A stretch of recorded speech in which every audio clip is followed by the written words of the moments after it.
There is a moment you know well. You are going about your day, maybe things are even going well, and then someone walks in, or sends a message, or opens their mouth, and something shifts inside you. Your jaw tightens. Your chest gets heavy. A familiar heat rises from somewhere deep, and suddenly the calm you had is completely gone. It might be a coworker who takes credit for work you did. A family member who knows exactly which words will unravel you. A partner who shuts down the moment you need them to open up. A stranger who cuts you off in traffic and somehow ruins the next 2 hours of your morning. You were fine. And then, because of someone else, you were not fine. And the worst part is not the anger or the frustration. The worst part is what comes after. The replaying. The imaginary conversations you have with that person in your head. The things you should have said. The energy you gave to someone who probably forgot about you the moment they walked away. You carried it. They did not. If that sounds familiar, you are not alone. In fact, if you have ever been derailed by another person's behavior, if you have ever lost sleep over someone else's actions, if you have ever walked into a room and immediately felt your mood shift because of who was in it, then this audiobook was made for you. Not because something is wrong with you, but because you are human. You are wired for connection, and that wiring means that other people matter to you. It means their words land. Their moods affect you. Their choices can alter the direction of your entire day. That is not weakness. That is evidence of a functioning emotional system. But it is also evidence that you need better tools. Here is what most people get wrong about emotional mastery. They think it means not feeling anything. They imagine emotionally intelligent people as calm, unaffected, almost robotic, people who simply do not react because they simply do not care. But that is not mastery. That is numbness. And numbness is not a skill, it is a loss. Real emotional mastery is not the absence of feeling. It is the ability to feel everything, and still choose how you respond. It is the power to be moved without being swept away. It is the difference between a tree that bends in the wind and a tree that gets uprooted by it. That distinction is the entire promise of what you are about to learn. This audiobook is not about fixing difficult people. Let that land for a moment. You cannot change them. You will not walk away from this with a magic script that transforms your toxic coworker into a supportive colleague or turns your critical parent into a source of warmth. That is not what this is. This is not about them at all. This is entirely about you. Your nervous system. Your reactions. Your inner world. Your power. Because the moment you stop trying to control difficult people and start mastering your own responses to them, everything changes. Not just how you feel in the moment. Everything. Here is the journey ahead of you. In the first 3 chapters, you are going to understand the problem at a level most people never reach. You will discover why certain people trigger you so deeply, what is actually happening inside your brain when you lose control, and what those difficult people are unwittingly revealing about your own unfinished inner work. In chapters 4 through 7, you will move into transformation. You will build your emotional armor, learn the language of calm, discover the power of silence, and protect your energy in ways that change the quality of every single day. And in the final chapter, you will bring it all together into a way of living. Not just a set of techniques, but an identity. The identity of someone who cannot be emotionally hijacked by anyone. You do not have to have it all figured out before you begin. You just have to be willing. Willing to look honestly at yourself. Willing to take responsibility for your inner world without excusing the people who make it difficult. Willing to become someone who no longer hands their peace over to others. That willingness is enough. Everything else is in the pages ahead. Let us begin. Chapter 1. The Storm Inside. Why Difficult People Trigger Us So Deeply. Think about the last time someone truly got under your skin. Not just mildly annoyed you, but genuinely disrupted you. Maybe it was a colleague who spoke over you in a meeting, dismissing your idea without a second thought. Maybe it was a family member who made a comment at dinner that seemed casual on the surface, but carried a sting you felt in your bones. Maybe it was a friend who went cold without explanation, leaving you replaying every recent conversation trying to figure out what you did wrong. Whatever the situation was, close your eyes for a moment and go back there. Feel the room.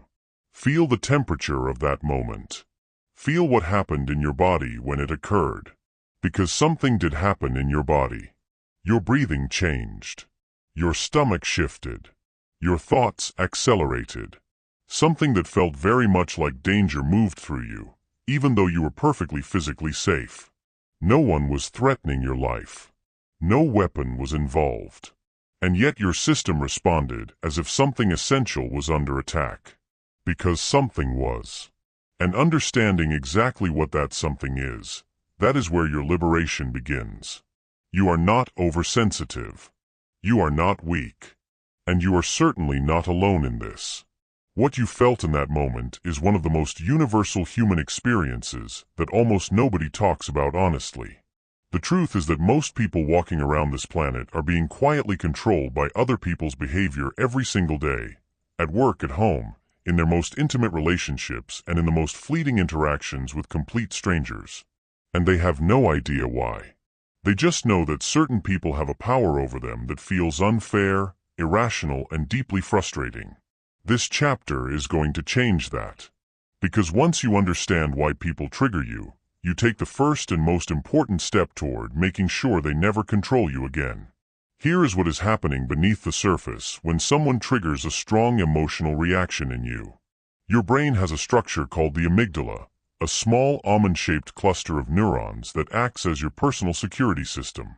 Its entire job is to scan your environment for threats and fire an alarm the moment it detects one.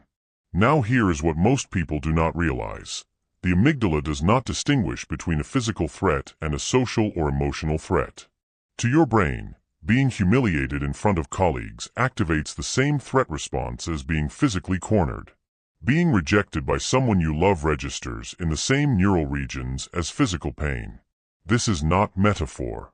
Neuroscientist Naomi Eisenberger at UCLA conducted studies showing that social rejection activates the dorsal anterior cingulate cortex, the same region of the brain that processes physical pain. When someone dismisses you, belittles you, or withdraws from you, your brain is not being dramatic. It is responding to a genuine threat signal. The problem is that your amygdala does not have access to context. It does not know that the person criticizing you is insecure, or that the colleague ignoring you is having a terrible week. It only knows that the signal it is receiving matches a pattern it has seen before, and it fires accordingly. And this is where the deeper truth lives. The reason certain people trigger you more than others is not random. It is not simply a personality clash. The people who trigger you most intensely are almost always activating something that was wounded long before they arrived in your life. A parent who was critical shaped a part of you that became hypervigilant to criticism. A relationship where love felt conditional trained your nervous system to detect withdrawal at the slightest change in temperature. A workplace where you were overlooked once created an alarm that now fires every time you sense it might happen again. The trigger is not really about the person in front of you. The trigger is a message from your past, delivered through the behavior of someone in your present. Think about what this costs you. In your relationships, it means you are never fully present with the people you love most. You are partly there, and partly braced, waiting, watching, ready to respond to a threat that may never come. The person across from you is not just themselves anymore. They are also carrying the weight of every person who hurt you before them. That is an impossible burden for any relationship to bear, and it quietly creates the very distance you are trying to prevent. In your career and finances, triggered reactions cost you in ways that are hard to calculate but impossible to ignore. The moment you fire back at a difficult manager, disengage after being criticized, or make an impulsive decision because someone made you feel small, you are not operating from your strategy. You are operating from your wounds. And wounds make poor business decisions. In your inner world, the cost is perhaps the heaviest of all. Every time you are triggered and do not understand why, your self-worth takes a quiet hit. You feel like you should be stronger. You feel like you should be past this. And that feeling, the shame of being affected, often hurts more than the original trigger itself. This pattern has a name. It is called the emotional echo. The emotional echo is what happens when a present-day interaction activates an emotional frequency that was first tuned in your past. The person in front of you strikes a note, and your nervous system plays back the entire song it learned years ago. The mechanism works like this. Your brain is a pattern-matching machine. From the earliest moments of your life, it was cataloging emotional experiences and filing them under categories: safe, unsafe, accepted, rejected, seen, invisible. When a present experience matches a past filing closely enough, your brain does not wait for new information. It pulls the old file and responds according to that. This is why you can feel an overwhelming surge of emotion that seems completely disproportionate to what just happened. It is not disproportionate to what is happening now. It is perfectly proportionate to everything that happened then. The Stoic philosopher Epictetus, who was born into slavery and spent his life teaching the mastery of inner freedom, understood this deeply. He wrote that it is not events themselves that disturb us, but our judgments about events. What he was pointing to, centuries before neuroscience could explain the mechanism, was that the emotional charge you feel is never purely about the external event. It is always filtered through the lens of meaning you have constructed over a lifetime. The person who insulted you did not break you. The meaning your nervous system attached to that insult, based on a lifetime of stored experience, is what created the break. Now here is the reframe that changes everything. If the emotional echo is a pattern your nervous system learned, then it is a pattern your nervous system can unlearn. You are not a prisoner of your triggers. You are someone who has been operating with an outdated alarm system, one that was calibrated for an environment you no longer live in. The work ahead of you is not about suppressing your reactions. It is about updating your system. It is about teaching your nervous system the difference between what was dangerous then and what is merely uncomfortable now. That distinction, between genuine threat and emotional discomfort, is the beginning of your freedom. The first tool for doing this work is called the trigger audit. Here is how it works. The next time you feel a strong emotional reaction to someone, instead of acting on it or suppressing it, you pause and ask yourself 3 specific questions. First, what exactly am I feeling right now, and where do I feel it in my body? This grounds you in your physical experience instead of your mental story. Second, when have I felt this exact feeling before? Not recently, go back. Go as far back as the feeling takes you. Third, is this reaction really about this person, or is this person reminding me of a feeling I already know? You do not need to answer these questions perfectly. You do not even need answers. The act of asking them interrupts the automatic firing of the emotional echo and brings your prefrontal cortex, the rational reasoning part of your brain, back online. You are not suppressing the emotion. You are examining it. And examined emotions lose their automatic power over you. The second tool is called the origin trace. This is a slightly deeper practice you use not in the heat of the moment, but afterward, when you are calm, alone, and have a few minutes to reflect. Think of a person who consistently triggers you. Now ask, what is the quality in them that bothers you most? Is it their arrogance? Their neediness? Their dishonesty? Their coldness? Once you have identified that quality, trace it back. Who first showed you that quality? Who in your early life embodied that trait, and what did it cost you when they did? The origin trace is not about blame. It is not about reopening wounds or assigning fault to your past. It is about recognizing that your most powerful triggers almost always have a history, and that history, once seen clearly, begins to lose its grip on your present. Think about how this plays out in 2 very different real-world contexts. In a personal relationship, imagine your partner becomes quiet and withdrawn after an argument. For some people, that silence is merely uncomfortable. For someone whose childhood was shaped by a parent who punished with silence, that same withdrawal can feel catastrophic, activating a full panic response that seems wildly out of proportion to the situation. Without the trigger audit, that person might escalate, become clingy, or shut down entirely, all behaviors that damage the relationship further. With it, They can recognize, this is my emotional echo.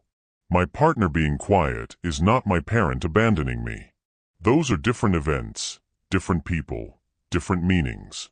In a workplace context, consider someone who visibly shuts down every time their work is criticized, even constructively. They do not respond to feedback. They become defensive or go silent. To their manager, it looks like arrogance or fragility. But underneath it is usually the emotional echo firing, a history of criticism that was never followed by encouragement, a pattern where correction always meant you were fundamentally not enough. Once they understand this mechanism, they can begin to separate the feedback from the wound.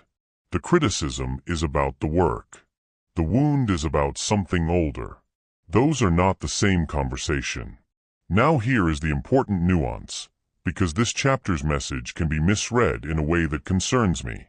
Understanding that your triggers are rooted in your past does not mean that difficult people get a free pass. It does not mean that someone who behaves badly toward you is innocent simply because your reaction is amplified by history.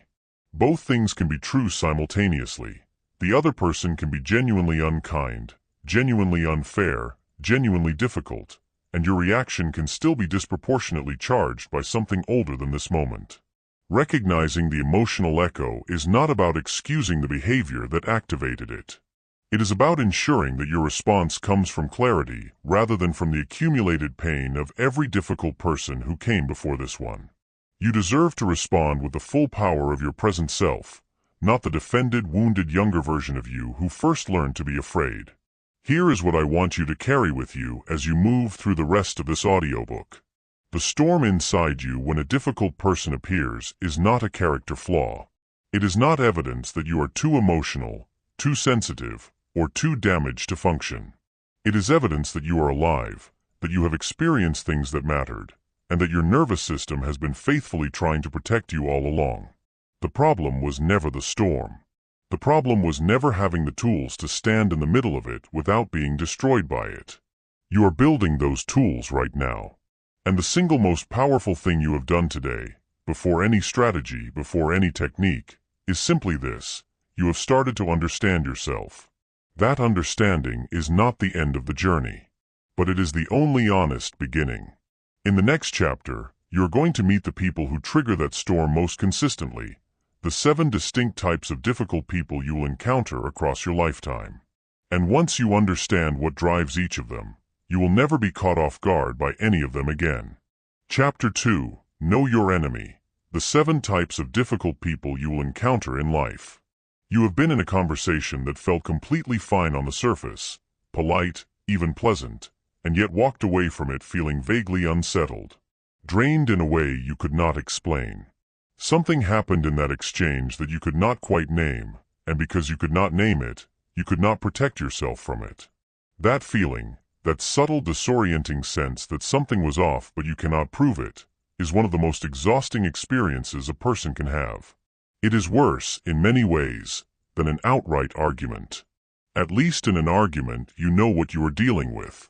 The covert forms of difficult behavior are the ones that leave you questioning your own perception. Wondering if you are imagining things. Wondering if you are the problem. You are not imagining things. And you are not the problem. What you are is unprepared, not because of any failure on your part, but because nobody ever gave you a proper map of the territory. This chapter is that map. What you felt in that draining conversation was real. What you experienced with the colleague who takes credit, the family member who never lets anything go, the friend who turns every conversation back to themselves, all of it was real. And you are right to want to understand it better, because understanding it is the difference between being a passive recipient of other people's difficult behavior and being someone who can move through those interactions with clarity, strategy, and unshakable composure. This chapter is going to give you exactly that. By the time you finish it, you'll be able to identify the specific type of difficult person in front of you, and that identification alone will give you a significant advantage in every interaction. Psychologist Theodore Millon, one of the most influential figures in personality research, spent decades studying the patterns behind human behavior that create friction in relationships and social environments. His work, along with decades of subsequent research in personality psychology, reveal something enormously useful. Difficult behavior is not random. It is not unpredictable. Every pattern of difficult behavior is driven by an underlying psychological need. And when you understand the need, the behavior stops being mysterious and starts being readable. Readable behavior can be navigated. Readable behavior loses its power to blindside you. This is the foundation of what you are about to learn. The Stoic Emperor Marcus Aurelius wrote in his private journal, what we now know as the Meditations, that when he woke each morning, he would remind himself that he would encounter difficult, ungrateful, and troublesome people that day. Not as a pessimistic exercise, but as a preparation. He was training himself to see difficult behavior not as a personal offense, but as a predictable feature of human nature. He was, in the language of modern psychology, building a cognitive map of the social landscape before entering it. That is exactly what you are doing right now. Here are the 7 types. Think of this not as a diagnostic tool to label and dismiss people, but as a compass, a way of understanding the behavioral patterns that cost you the most, so that you can move through them with skill rather than reactivity. The first type is the manipulator. The manipulator operates through indirect control. They rarely ask for what they want directly. Instead, they create situations, through guilt, flattery, silence, or carefully constructed helplessness, that lead you to give them what they want while believing it was your own idea. The underlying drive behind manipulation is almost always fear. Fear of rejection, fear of powerlessness, fear that direct honesty will result in loss. In your relationships, the manipulator is the partner who never says they are unhappy but creates such an atmosphere of tension that you find yourself constantly trying to appease them. In your career, they are the colleague who never openly competes with you but quietly undermines your credibility in the rooms you are not in. The key to recognizing a manipulator is the feeling you are left with after the interaction, a vague sense of obligation, or the disorienting feeling that somehow you agreed to something you never consciously chose. The second type is the chronic complainer. This person experiences life through a filter of grievance. Everything is wrong. Everything is unfair. Every situation contains a problem, and every solution contains a new problem. The chronic complainer is not simply venting. Venting is healthy and human. The chronic complainer is attached to their suffering in a way that has become part of their identity. To stop complaining would be to stop having something to talk about, to stop having a reason for why their life has not gone the way they wanted. In relationships, they exhaust you because there is no amount of listening, advising, or problem-solving that ever produces relief. In the workplace, they are a drain on team morale and are often the invisible force behind a culture of negativity. The important thing to understand about the chronic complainer is that they are not seeking solutions. They are seeking witnesses. And once you understand that, you can stop trying to fix what they never asked you to fix. The third type is the aggressor. The aggressor operates through dominance, through raised voices, intimidating body language, blunt confrontation, or outright hostility.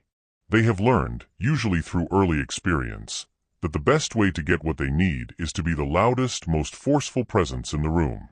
What drives the aggressor underneath all that noise is, almost always, a profound fear of being controlled or disrespected.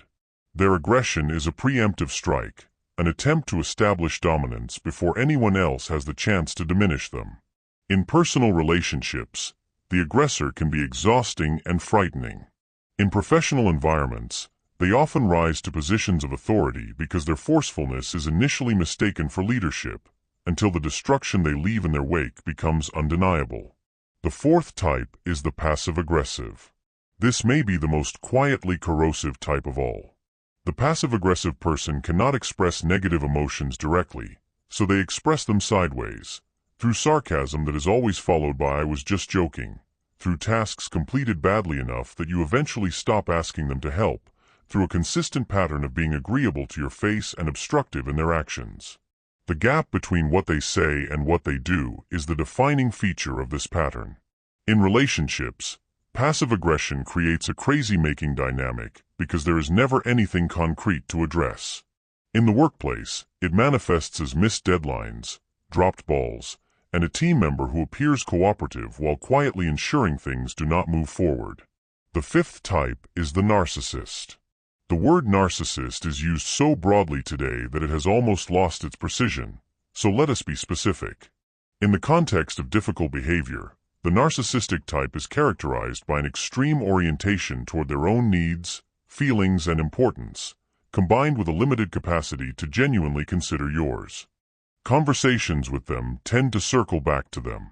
Your achievements are quickly overshadowed by theirs. Your pain is met with impatience or one-upmanship. This pattern is typically rooted in a fragile self-image that requires constant external reinforcement. The narcissistic type is not choosing to be self-centered out of malice.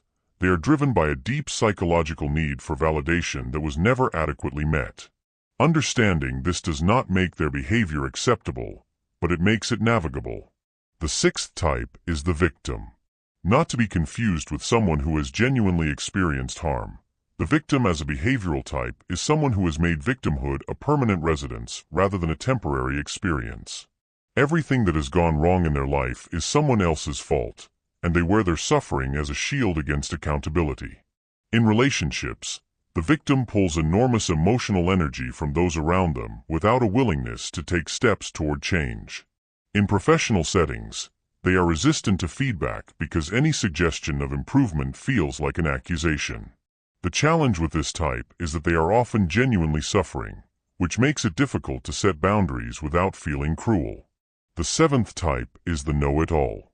This person needs to be the most informed, most experienced, most correct person in every conversation.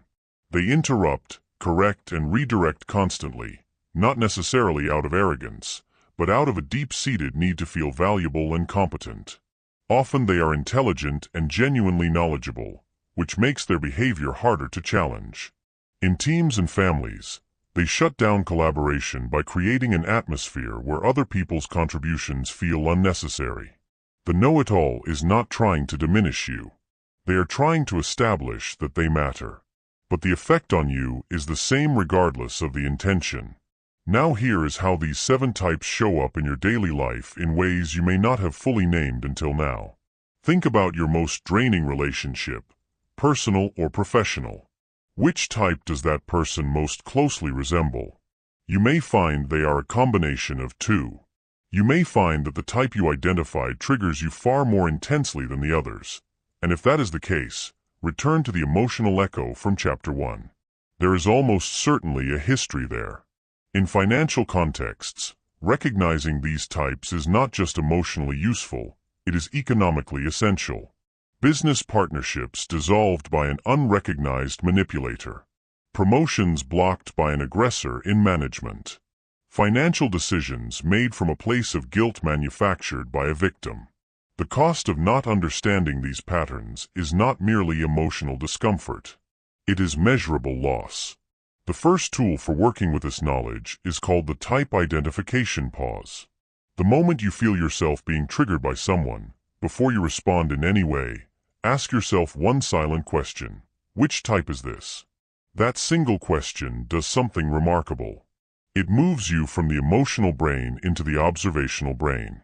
You are no longer just a person being affected by difficult behavior. You are someone studying a pattern. And the shift from participant to observer is one of the most powerful emotional regulation moves available to you. It takes less than 3 seconds. It costs you nothing. And it changes the entire quality of your response. The second tool is called the need decoder. Every difficult behavior type is driven by an underlying need, as you now understand. The need decoder is a practice of asking, in any difficult interaction, what does this person need that they are trying to get through this behavior? The manipulator needs safety. The aggressor needs respect. The victim needs to feel heard. The know-it-all needs to feel valuable. You do not have to meet those needs. You do not have to become their therapist. But knowing what they are seeking gives you enormous strategic clarity.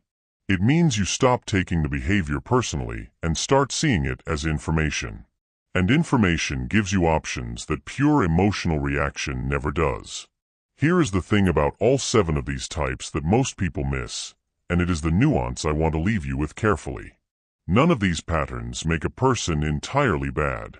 None of them mean that someone is beyond growth, beyond connection, or beyond value as a human being. Some of the most important people in your life may fit one of these descriptions closely: a parent, a partner, a mentor, a dear friend. The purpose of this framework is not to write people off. It is to see them clearly. Because clarity is not coldness.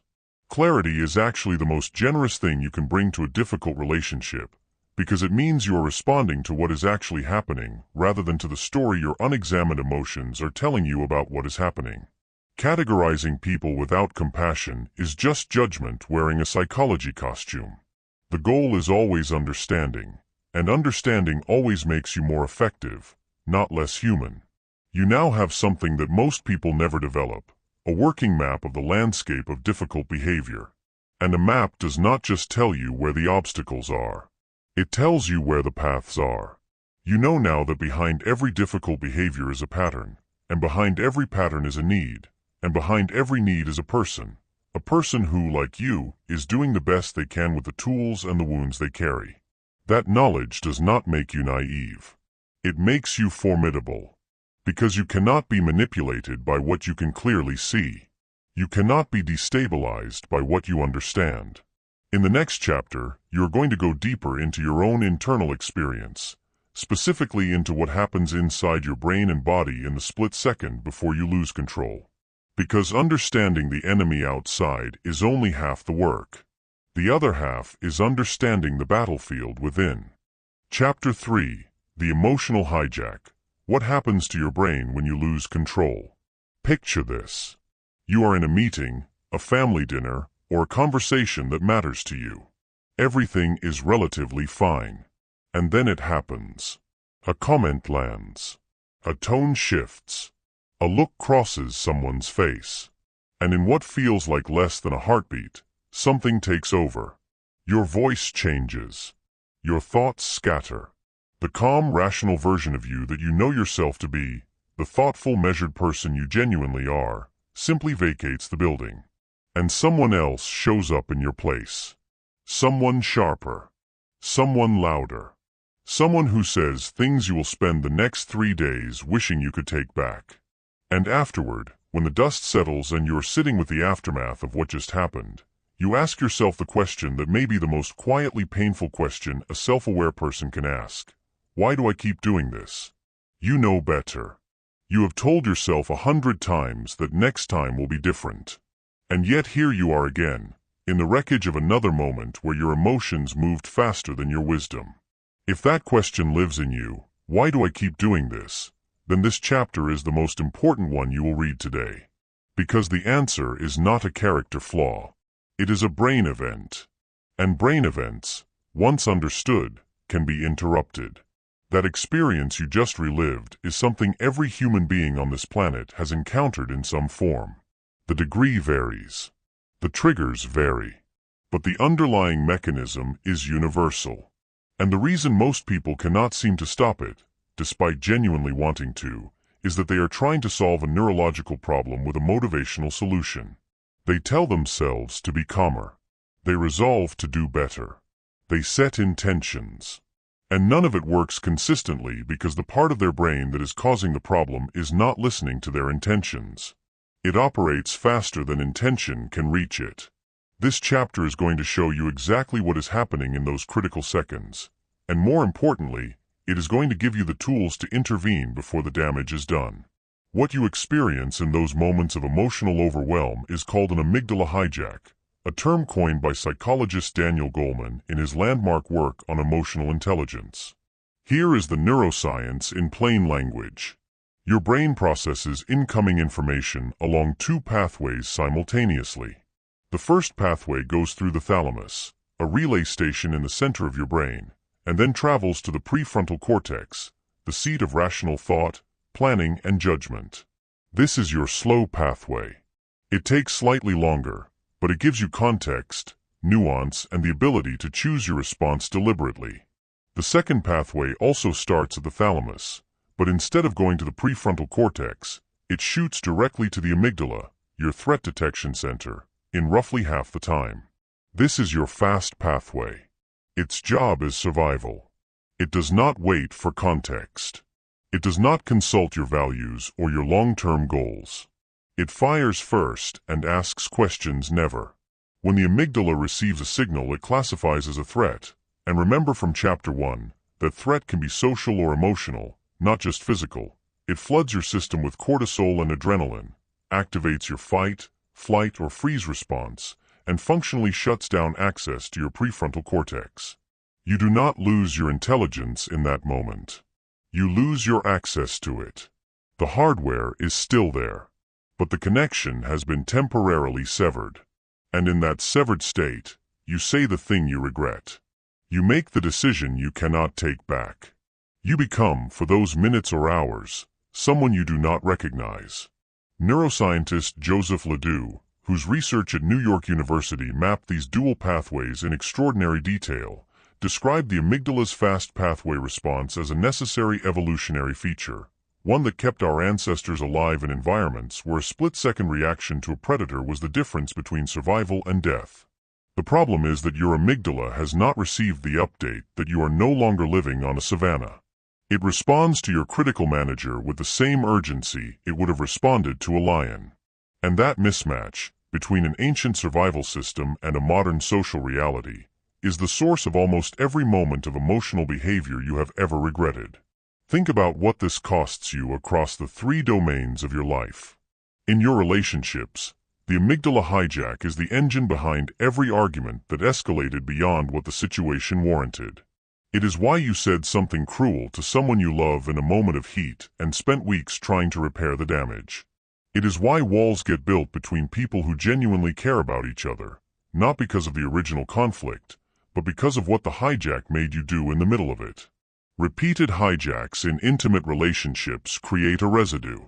A memory in the other person's nervous system that says, this person is not always safe. And that residue, over time, erodes the foundation of even the most loving connection. In your career and financial life, the cost is arguably even more concrete.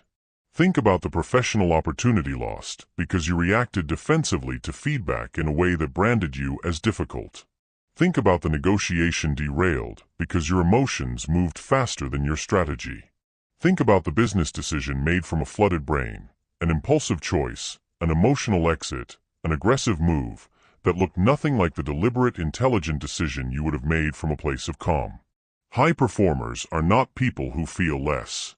They are people who have learned to delay the gap between stimulus and response. That gap is everything.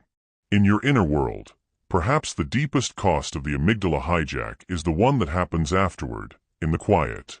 The shame, the self-judgment, the exhausting cycle of losing control, criticizing yourself for losing control, and then carrying that self-criticism into the next interaction where it makes you more fragile, not less. The hijack does not just cost you in the moment. It compounds. What you are dealing with has a specific name beyond the amygdala hijack, and I want you to have this concept clearly. It is called the flooding window, the period of time during which your nervous system is so overwhelmed that rational engagement becomes physiologically impossible. Researcher John Gottman, who spent decades studying couples in conflict, discovered that when a person's heart rate exceeds roughly 100 beats per minute during an interpersonal confrontation, their capacity for empathy, problem-solving, and nuanced communication drops dramatically. They are, in his clinical language, flooded. And a flooded person cannot have a productive conversation, cannot make a good decision, cannot access the version of themselves they actually want to be. This is not a psychological weakness. It is a physiological state. And the most important thing you can know about the flooding window is this: you cannot think your way out of it once you are inside it.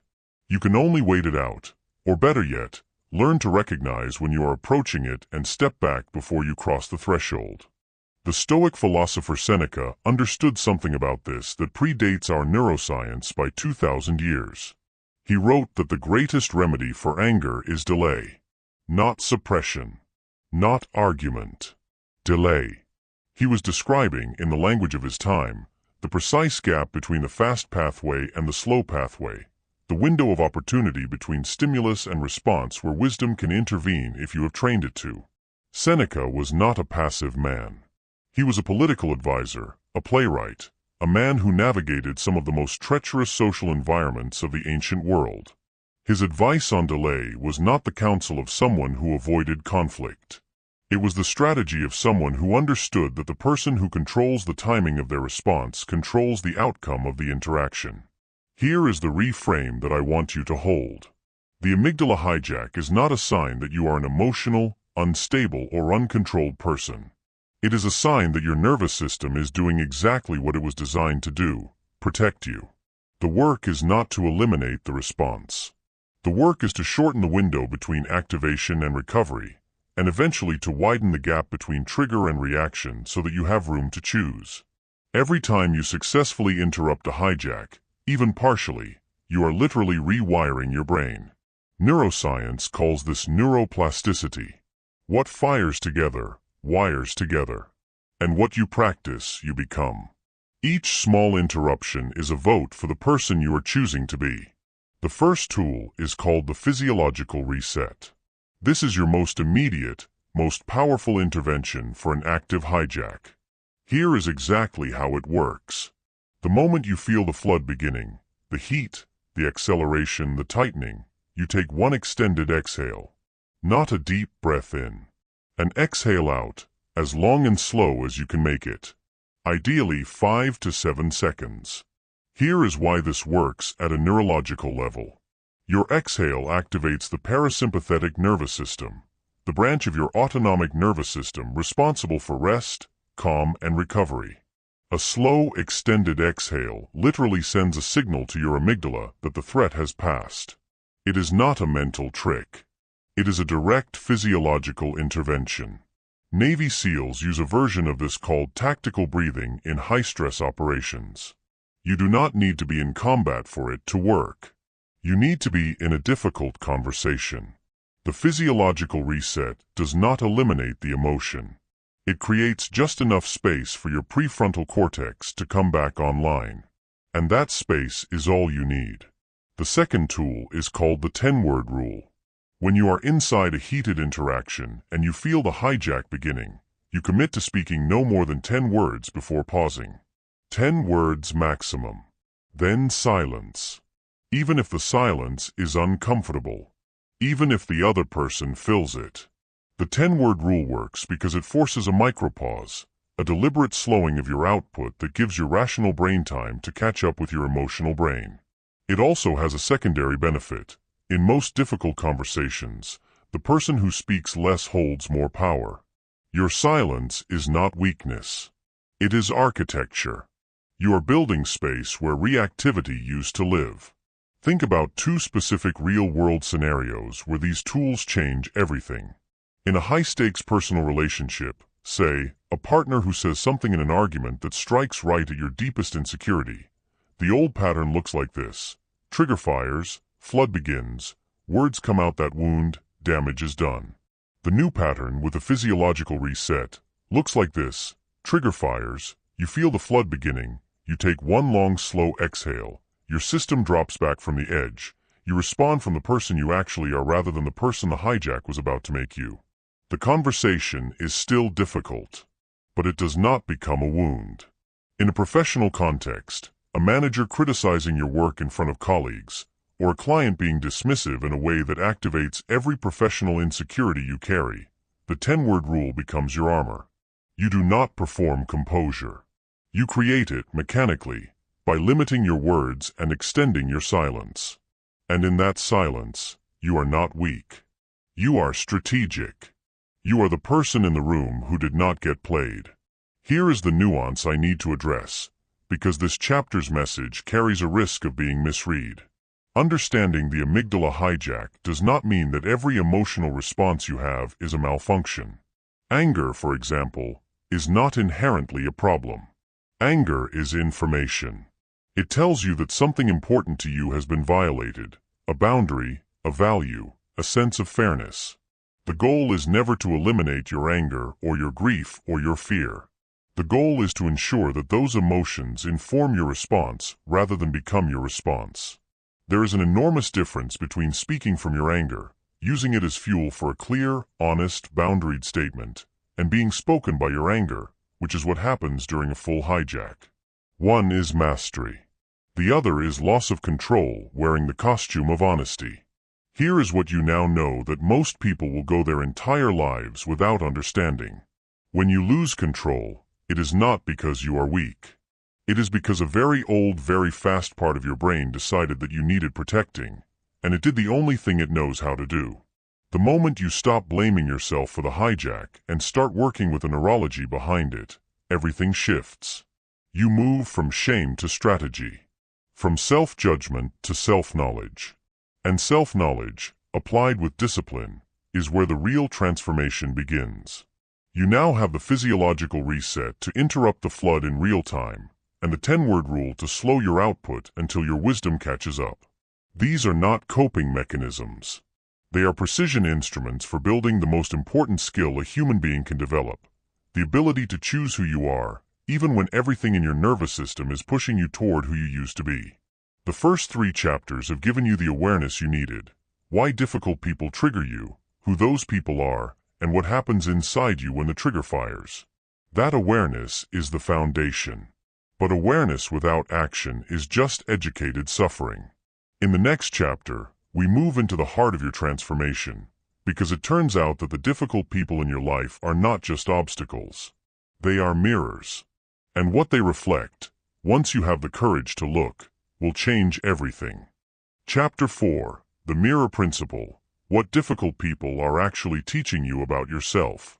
Has anyone ever bothered you in a way that felt almost irrational? Not just mildly irritating, but genuinely, disproportionately infuriating. Someone whose behavior got under your skin in a way that stayed with you long after the interaction was over. You found yourself replaying what they said, analyzing how they acted, telling the story to other people just to confirm that yes, they were as unreasonable as you felt they were. And at some point in a quiet moment, a small uncomfortable thought may have flickered across your mind. A thought you probably dismissed almost immediately because it was too unsettling to sit with. The thought was, why does this bother me so much? Not as a self-critical question, as a genuinely curious one. Because somewhere beneath the frustration, some part of you sensed that your reaction was carrying more weight than the situation alone could explain. That flicker of curiosity, that brief moment of honest self-inquiry, was one of the most important moments you almost let pass. This chapter is an invitation to go back to it. Because the answer to that question, uncomfortable as it is, contains some of the most liberating information you will ever encounter about yourself. That feeling of being disproportionately disturbed by someone is not a coincidence, and it is not a weakness. It is a signal. A very specific kind of signal that, once you learn to read it, transforms every difficult person in your life from a source of suffering into a source of extraordinary self-knowledge. The question this chapter is going to answer is one of the most profound in all of human psychology. What are the difficult people in your life actually trying to show you? And the answer, as uncomfortable as it will initially feel, is the gateway to a level of personal freedom that very few people ever reach. Carl Jung, the Swiss psychiatrist whose ideas about the human psyche remain among the most sophisticated ever articulated, introduced the concept of the shadow, the part of yourself that you have disowned, suppressed, or refused to acknowledge. According to Jung, the shadow is not simply your darkness. It contains everything you have decided is not acceptable in yourself, qualities you were taught to hide, impulses you were shamed for expressing, traits you observed in others and resolved never to become. And here is the part that matters for this chapter. Jung observed that the qualities we most strenuously deny in ourselves are the ones we most violently react to in others. The psychological term for this is projection, the unconscious process of seeing in someone else what you cannot bear to see in yourself. Research in social psychology has consistently supported this framework. A study published in the Journal of Personality and Social Psychology found that individuals who scored high on traits like aggressiveness or dishonesty were significantly more likely to attribute those same traits to others, particularly in ambiguous social situations. We do not see people as they are. We see them through the filter of everything we are carrying. Think about what this means for your daily life across all three of the domains that matter most. In your relationships, the person who infuriates you most, whose neediness repels you, whose arrogance offends you, whose dishonesty enrages you, may be showing you a version of something that lives, in some form, within yourself. The neediness you despise in a partner might be reflecting a neediness in yourself that you have worked very hard to suppress, perhaps because someone once made you feel ashamed of it. The arrogance that infuriates you in a colleague might be showing you an ambition or a desire for recognition in yourself that you have never allowed yourself to fully own. This is not comfortable information. It was never meant to be. But it is extraordinarily useful. In your career and finances, unexamined projections cost you in ways that are genuinely measurable.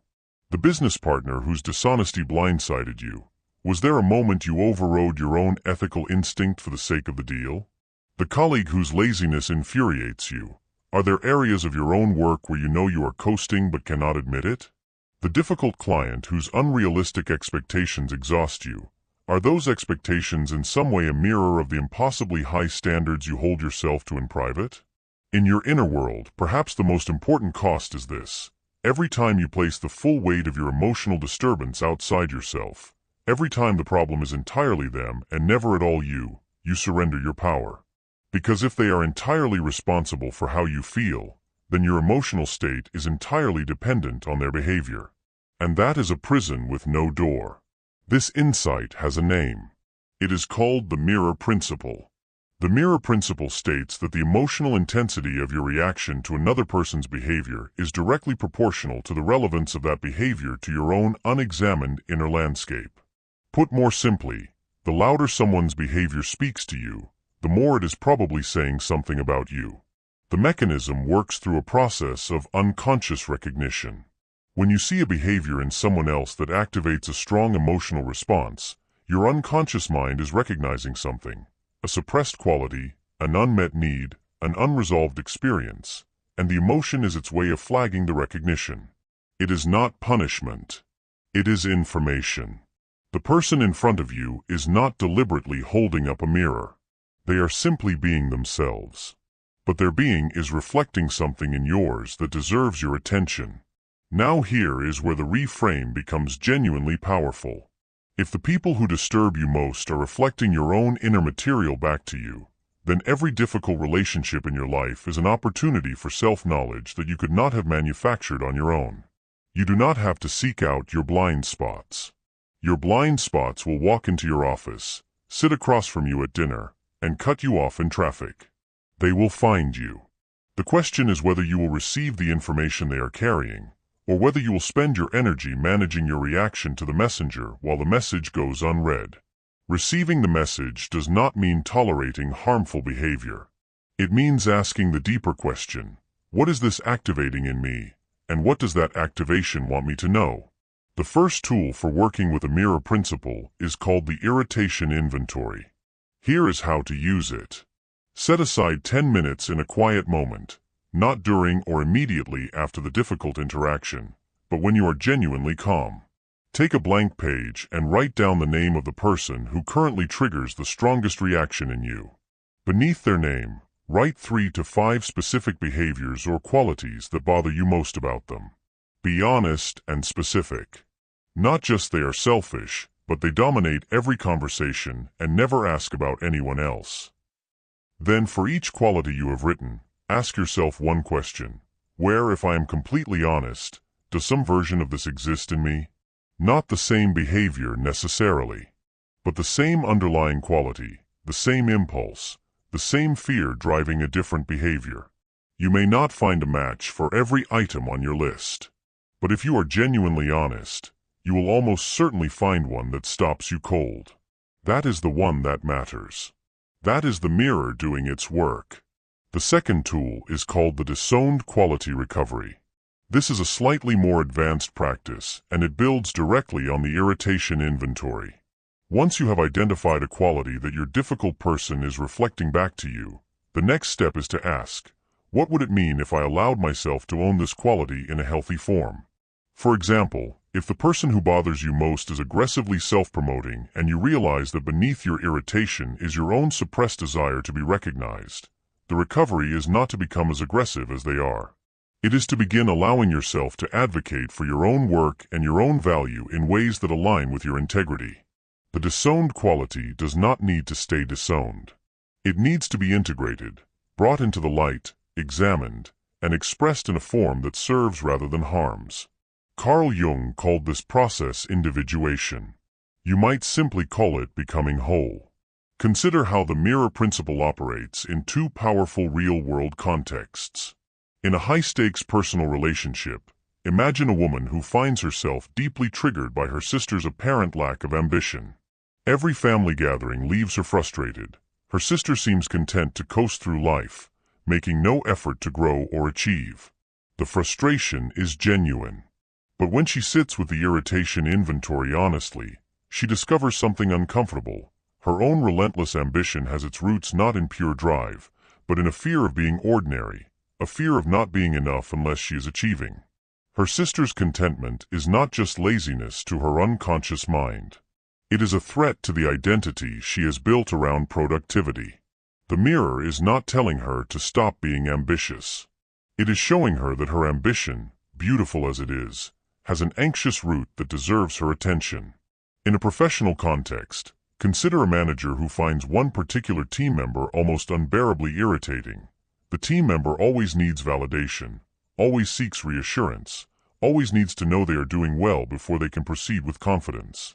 The manager's irritation is sharp and immediate.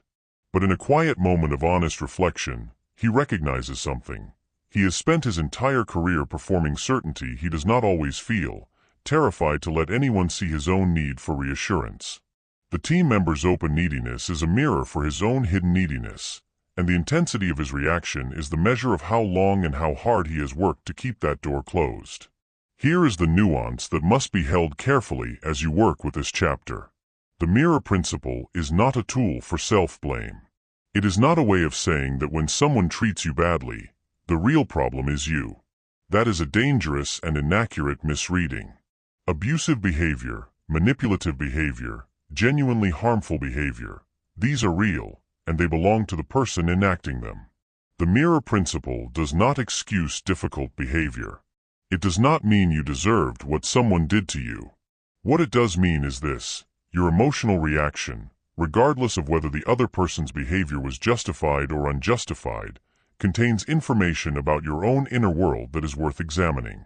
Both things are true simultaneously. They can be wrong in their behavior, and you can still learn something from your reaction to it. These are not mutually exclusive. Separating them is the work of a sophisticated emotional mind. There is a reason the most emotionally mature, most genuinely powerful people you will ever encounter seem to move through difficult relationships without being destroyed by them. It is not because they feel less.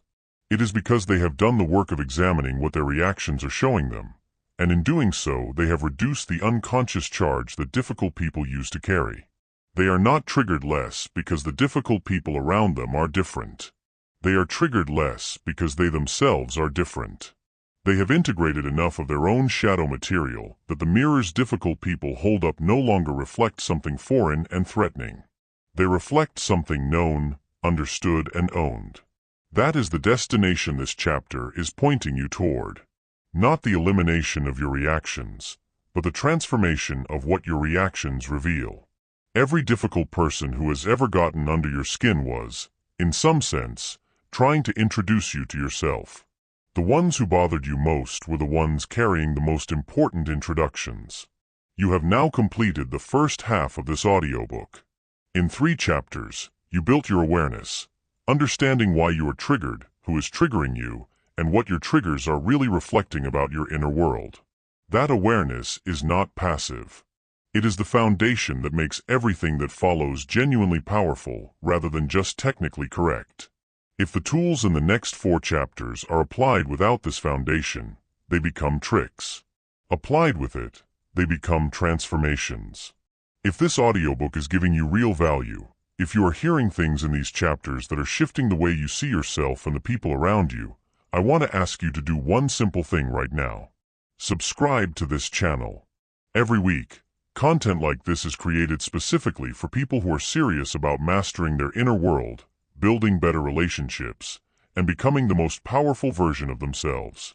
If that is you, subscribing takes 3 seconds, and it means you will never miss what comes next. And what comes next, beginning in Chapter 5, is where everything you have learned becomes something you can actually use in the most difficult moments of your real life. So drop a number in the comments right now. Type 1 if the mirror principle made you think of a specific person in your life. Type 2 if you are realizing for the first time that your strongest triggers are connected to your own inner material. Either way, your response tells me this is landing, and it helps this content reach more people who need it. Chapter 5: Building Your Inner Wall. The Art of Emotional Detachment Without Becoming Cold. There is someone in your life right now whose mood affects yours. You may not have consciously named it, but you feel it. When they walk into the room tense, your body braces. When they are disapproving, something in you shrinks slightly. When they are volatile, you become careful, measuring your words, softening your presence, unconsciously reshaping yourself around their emotional weather. And the exhausting part is not even the big moments, the arguments, the confrontations, the blow-ups. The exhausting part is the low-grade, constant labor of emotional monitoring. The part where a significant slice of your daily mental energy is quietly dedicated to tracking another person's state and adjusting yourself accordingly. You are not doing this consciously. You were not trained to do it in a classroom. But somewhere along the way, you learned that other people's emotions were something you needed to manage, either to protect yourself, to keep the peace, or because the consequences of not managing them felt worse than the labor of monitoring them. If you recognize that experience, then what you are about to learn in this chapter may be the single most relieving thing you have heard in a very long time. What you just recognized in yourself is not a personal failure. It is one of the most common and most costly patterns in human emotional life, and it is especially common among people who are thoughtful, empathetic, and deeply relational, which is precisely the kind of person who tends to seek out content like this. The fact that you feel other people's emotional states so acutely is, in many ways, a testament to your capacity for connection. But when that sensitivity becomes a surveillance system, when you are constantly scanning, monitoring, and adjusting, it stops being a gift and starts being a drain. This chapter is going to give you a way out of that drain. Not by turning off your sensitivity, but by building what I am going to call your inner wall, a structure of psychological protection that keeps you warm on the inside while keeping other people's emotional weather where it belongs, on the outside. In 1992, Italian neuroscientist Giacomo Rizzolatti and his team at the University of Parma made one of the most significant discoveries in modern brain science almost entirely by accident. While studying motor neurons in macaque monkeys, they noticed something extraordinary. The same neurons that fired when a monkey performed an action also fired when the monkey simply observed another monkey performing that same action. They had discovered what would become known as mirror neurons, specialized brain cells that create an internal simulation of what we observe in others. Later research suggested that a similar system operates in humans, and that it forms the neurological basis of empathy. When someone near you is distressed, your mirror neuron system creates a pale echo of that distress inside your own nervous system. You do not just intellectually understand that they are upset. You feel a version of it. This is why you can walk into a room where an argument just happened and sense the tension before a single word is spoken. This is why someone else's anxiety can make you anxious, and someone else's calm can make you calmer. Your nervous system is, by its very design, porous. It absorbs the emotional states of the people around you. And for most people, this happens entirely without their awareness or consent. Here is what this costs you across the landscape of your life. In your most important relationships, emotional porousness without boundaries creates a dynamic called enmeshment, a state where two people's emotional lives become so intertwined that each person loses the ability to regulate their own state independently. In enmeshed relationships, you cannot feel good if they are feeling bad. You cannot relax if they are tense. You cannot pursue your own joy without a background anxiety about whether their emotional needs have been sufficiently attended to. Over time, this creates a quiet resentment, not necessarily toward the person, but toward the dynamic, and a growing sense of self-loss. You stop knowing what you actually feel because you are so busy feeling what they feel. In your career and financial life, emotional porousness makes you vulnerable to the moods and dynamics of every environment you enter. A critical boss can collapse your confidence for a week. A tense team meeting can drain your creative energy for days. An investor or client who is difficult in their communication style can make you doubt a business decision that was objectively sound. When your internal state is this dependent on the external environment, your performance becomes hostage to circumstances you cannot control. In your inner world, the deepest cost is a loss of what psychologists call self-coherence, the stable, continuous sense of who you are across different environments and interactions. When you absorb everyone's emotional weather without a filter, you become, in a very real sense, a different person depending on who you are with.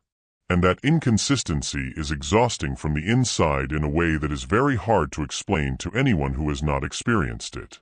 The concept at the center of this chapter is what I call anchored detachment.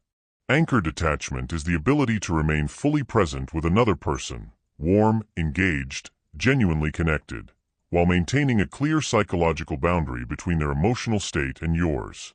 It is the ability to care about someone without being controlled by their emotional weather. To witness their pain without absorbing it. To navigate their volatility without being carried by it. The word detachment is important here, and it is also the word most likely to be misunderstood, so I want to be precise. Anchored detachment is not indifference. It is not coldness.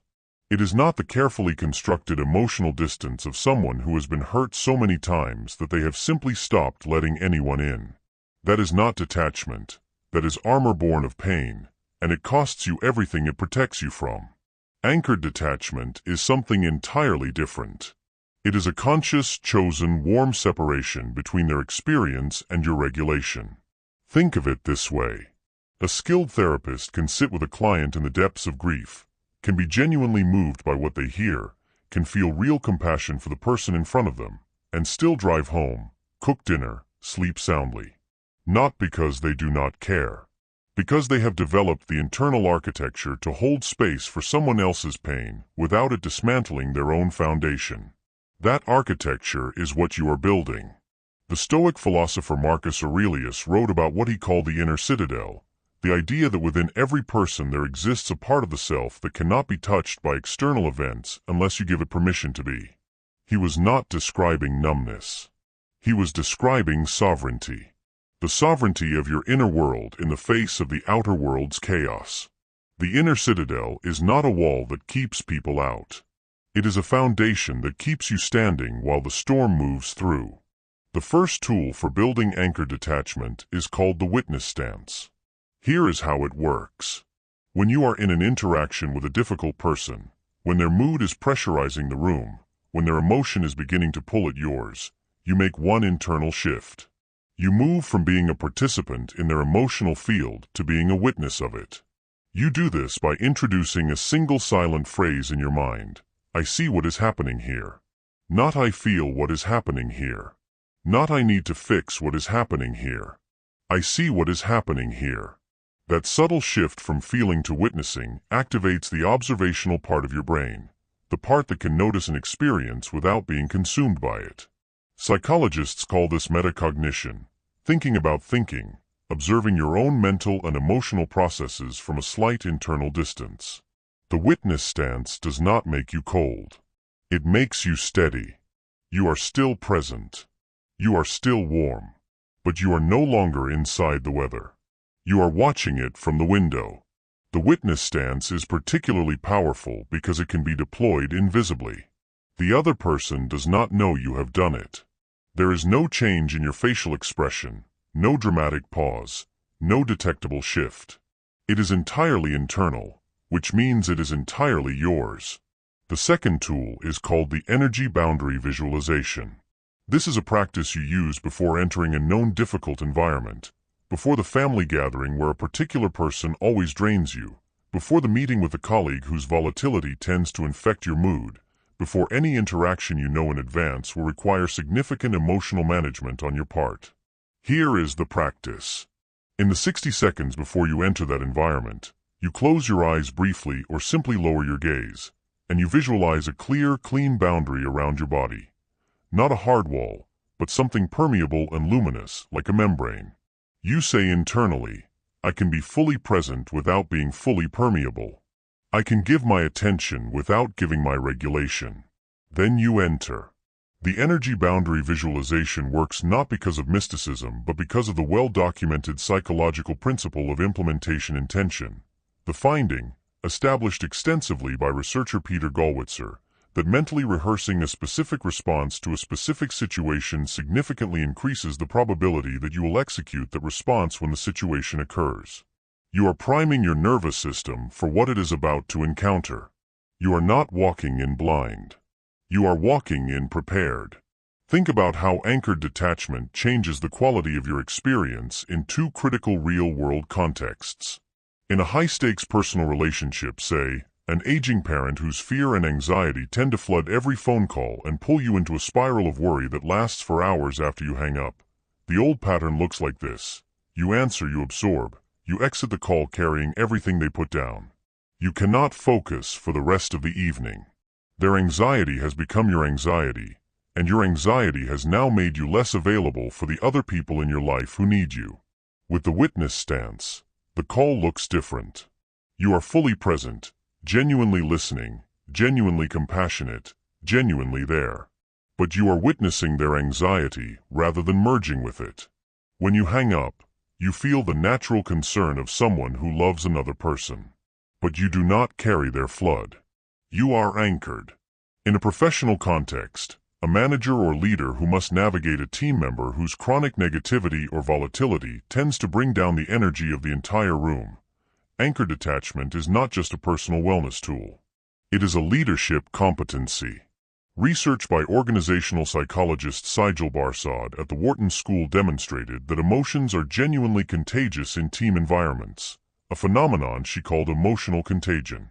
The leader who can remain regulated in the presence of team dysfunction is the leader who sets the emotional tone of the entire room. Your calm becomes the standard. Your steadiness gives others permission to be steady.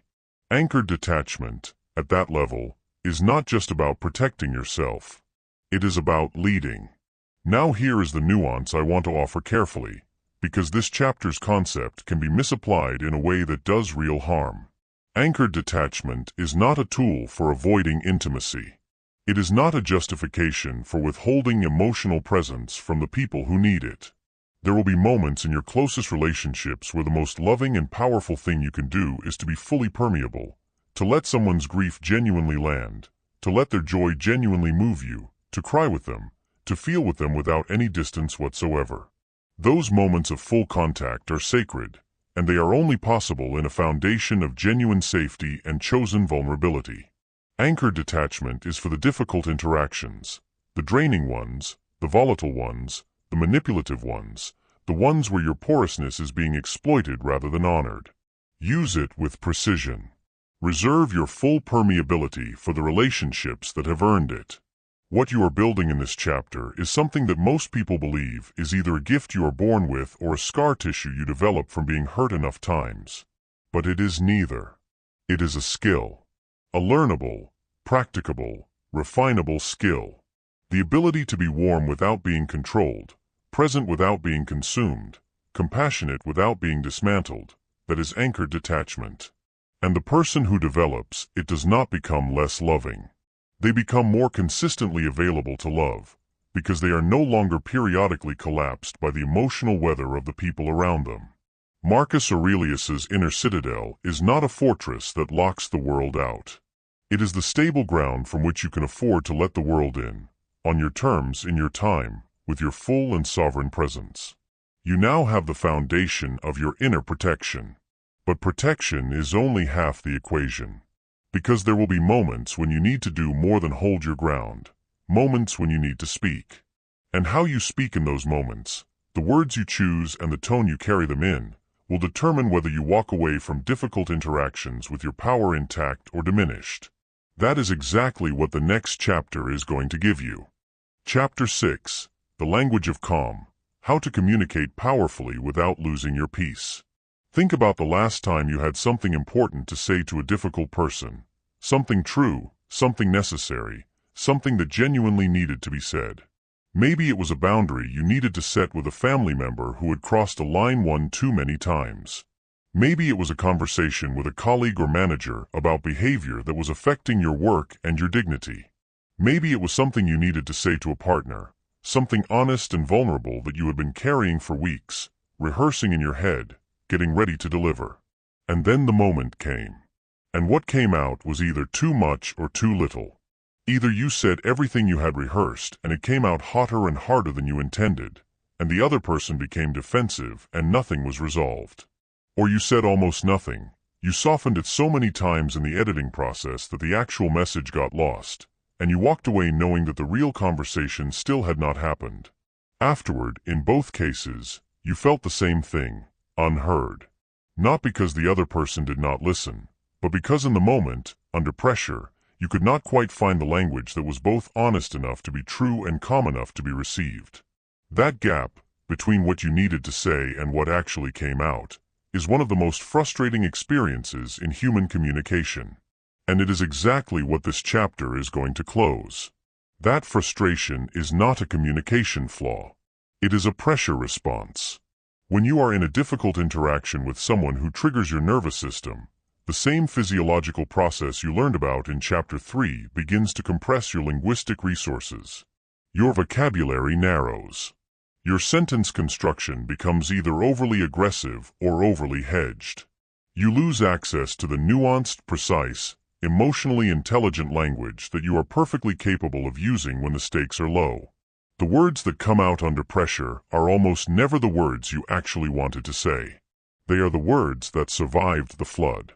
This chapter is going to give you a set of tools that function as linguistic anchors, structures of communication so clearly defined that even under pressure, even in the middle of a difficult interaction, you can reach for them and find language that is both powerful and calm. Because the goal is never to win the argument. The goal is to be genuinely heard. And those are two entirely different games. Research by communication psychologist Marshall Rosenberg, who spent decades developing what he called nonviolent communication, revealed a pattern at the core of almost every escalating difficult conversation. Most people, when they communicate under stress, lead with evaluation rather than observation. They say you are being unfair rather than when you made that decision without consulting me. They say you never listen rather than in our last 3 conversations. I noticed I did not finish a single sentence. The difference between these two forms is not just stylistic. It is neurological. Evaluation, language that labels, judges, or characterizes the other person, activates the threat response in the listener's amygdala almost immediately. The moment someone hears you are being unfair, their brain shifts from receptive mode to defensive mode, and from that point forward they are no longer listening to understand. They are listening to respond, to defend, to counter. The conversation has become a battle. Observation, by contrast, language that describes specific, factual, time-bound behavior without attaching a judgment to it, keeps the listener's threat response offline long enough for genuine communication to occur. This is not about being soft. It is about being effective. The most precise, honest, direct statement you can make about another person's behavior is almost always more powerful than the most emotionally charged accusation. Because precision lands where accusation deflects. Think about what the absence of calm, powerful language costs you across the domains of your life. In your most important relationships, the inability to communicate clearly under pressure is the single most reliable predictor of long-term relational damage. Not the presence of conflict. Every healthy relationship has conflict. But conflict that consistently ends in one person feeling attacked and the other feeling unheard creates a cumulative residue that researchers John and Julie Gottman identified as one of the 4 primary predictors of relationship breakdown. In your career and financial life, the cost of poor communication under pressure is staggering and often invisible until it is too late. The professional who cannot give clear, calm feedback loses the respect of their team. The entrepreneur who cannot hold a difficult client conversation without either capitulating or escalating loses the relationship either way. The employee who cannot advocate for their own value, who either goes silent when they should speak or overreacts when they should be strategic, remains invisible or becomes labeled as difficult. The person who can communicate powerfully and calmly under pressure is not just someone people enjoy working with. They are someone people trust with responsibility, elevate in organizations, and choose as partners in high-stakes endeavors. In your inner world, perhaps the most quietly devastating cost of communication that fails you under pressure is the toll it takes on your self-respect. Every time you walk away from an important conversation having said too much or too little, having either burned something down or surrendered something important, a small part of your confidence in yourself erodes. You begin to dread the conversations that matter most because you do not trust yourself to handle them well. And that dread keeps important truths unspoken, important boundaries unset, and important connections unrepaired for far longer than they should be. The concept at the center of this chapter is what I call calibrated communication. Calibrated communication is the practice of matching the precision of your language to the sensitivity of the situation, speaking with enough honesty to be true, enough structure to be clear, and enough composure to be heard. It is the difference between firing your words and placing them, between reacting and responding, between being emotionally present in a conversation and being emotionally controlled by it. Nelson Mandela, who navigated some of the most charged and consequential conversations in 20th century political history, was described by nearly everyone who negotiated with him as someone whose language was simultaneously immovable and non-threatening. He communicated boundaries with such calm precision that the other party often felt respected rather than challenged, even when the message was firm. That quality, the ability to be both honest and unescalating simultaneously, is not a personality type. It is a practiced skill, and it is learnable. The first tool is called the observation frame. Here is exactly how it works. Before you deliver any difficult message to a difficult person, you structure your opening statement using this specific sequence. Describe what happened, describe how it affected you, describe what you need. Not what they are, not what they always do, not what their behavior reveals about their character. Simply what specifically happened, in observable terms, and what effect it had on you. For example, instead of saying you are so dismissive and you never take my ideas seriously, the observation frame sounds like this. In the meeting this morning, when I presented my proposal, it was moved past without any discussion. I felt dismissed, and it affected my ability to contribute for the rest of the day. What I need going forward is to know that my contributions will receive the same consideration as others. Notice what happened in that construction. You described a specific observable event. You named your emotional response without weaponizing it. And you articulated a clear need without issuing an ultimatum. The other person's amygdala stays offline because nothing in that statement labeled them as a bad person. They can hear it. And a message that can be heard has a chance of changing something. A message that activates defensiveness changes nothing. The second tool is called the anchored pause. This is a technique for managing the moments inside a difficult conversation when you feel yourself beginning to flood, when the other person says something that hits a nerve and you feel the familiar heat beginning to rise. The anchored pause works like this. The moment you feel that activation, instead of responding immediately, you deploy a bridging phrase, a short, neutral statement that buys you 4 to 6 seconds without creating a vacuum that pressures you to fill. Phrases like, "That is worth thinking about for a moment," or, "I want to make sure I respond to that properly," or simply, "Give me a second with that." 4 to 6 seconds is exactly long enough for your physiological reset, the long exhale from Chapter 3, to begin bringing your prefrontal cortex back online. The anchored pause has a secondary effect that is equally powerful. It signals to the other person that you are someone who thinks before they speak. That signal commands a respect that reactive responses almost never earn. In difficult conversations, the person who speaks last and most deliberately almost always holds the most influence. The third tool is called the boundary statement architecture. This is specifically for the moments when you need to set or reinforce a boundary with a difficult person. The moments when the stakes are highest and the pressure to either explode or collapse is most intense. The boundary statement architecture follows a 4-part structure. First, you name the specific behavior. Second, you name the impact it has. Third, you name the boundary clearly and without apology. Fourth, you name the consequence simply and without threat. Here is an example in a personal context.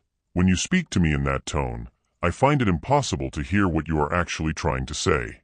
I need our conversations to stay respectful. If that does not happen, I am going to step away from the conversation until we can both continue calmly. Notice 4 things about that construction. It is entirely in the first person. You are speaking your experience, not diagnosing theirs. It names the behavior with precision rather than global character judgment. It states the boundary as a need rather than an accusation. And it names the consequence as a self-protective action rather than a punishment or threat.